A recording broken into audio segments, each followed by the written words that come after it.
Coach, it's been a minute since we've had a GLIAC game at home for you guys. What a way to welcome you back. Talk about that game, how it developed, and how excited you are for that win.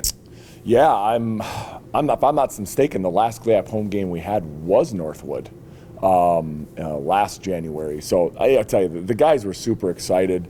I think they were probably overexcited because honestly, we did not practice well Monday or Tuesday, and we were not happy with our lack of professionalism and getting preparation and stuff. But I just think the guys were I just think they were excited, and sometimes that happens and stuff, and I think that happened throughout the game. You know, I think they were pressing and whatnot, and Northwood did a great credit to them. They did a great thing taking some things away from us, making things difficult for Delano for a while, but they stayed with the game plan and they kept getting the ball in the paint, and we knew we would start shooting the ball better from three. We just had to kind of stay the course, and they did that. Credit to them, and credit to Northwood. I mean, a great team, and it's always a great game. And I mean, I don't know how many games with them has been in overtime in the last 10 seasons I've been here, but I'm guessing it's got to be half. But it's always a great night. Tyler Witt's 27 points, 14 rebounds tonight. Really starting to develop that presence down low for you. Talk a little about his game tonight and how much you've seen of him since the season started. How much he's evolved.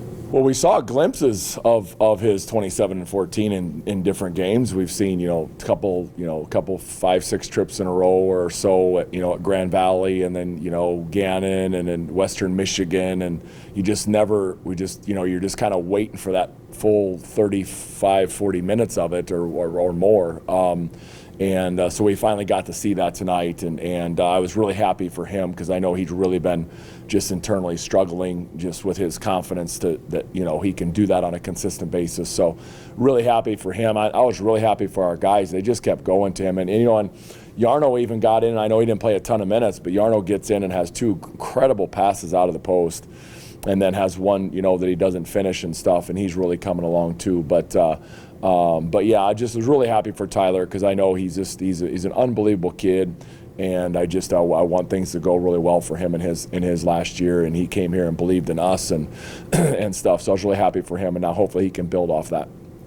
A few seconds to go in the game, Jack Aberman hits that three.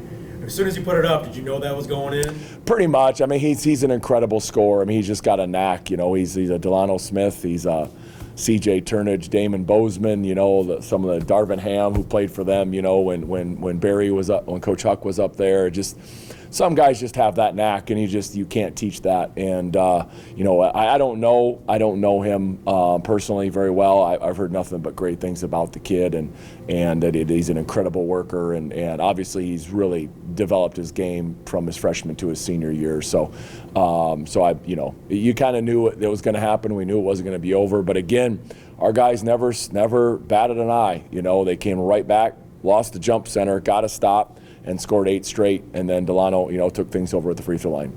Kind of answer my next question for me there. Jack hits that three. Your team quickly responds in overtime. What does that say about the maturity level of this team and how this team's starting to develop going as we get deeper into GLIAC play? Well, I hope it stays because, we had that at Grand Valley, and then we didn't have it at Davenport.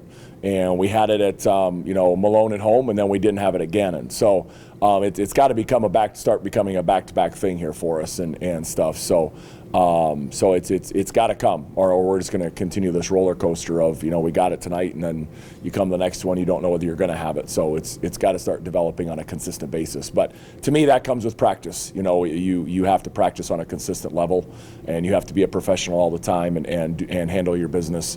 So once that starts happening consistently, I think the games will be too.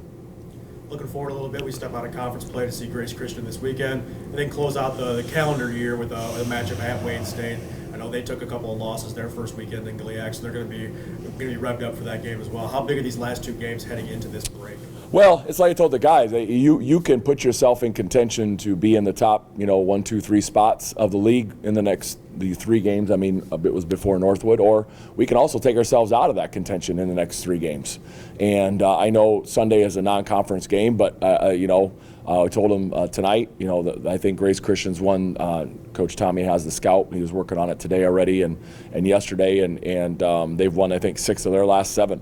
And I know they're in that Christian league down there, and they're ranked 1 or 2 in that league. So non-conference or not. I mean, we got to be ready to go for Sunday, and then get finals knocked out, and hopefully we can have some success there, and then get ready for Wayne State. At Wayne State, it'll be a different gym, but it's going to be the same physical battle that we have every time we play them.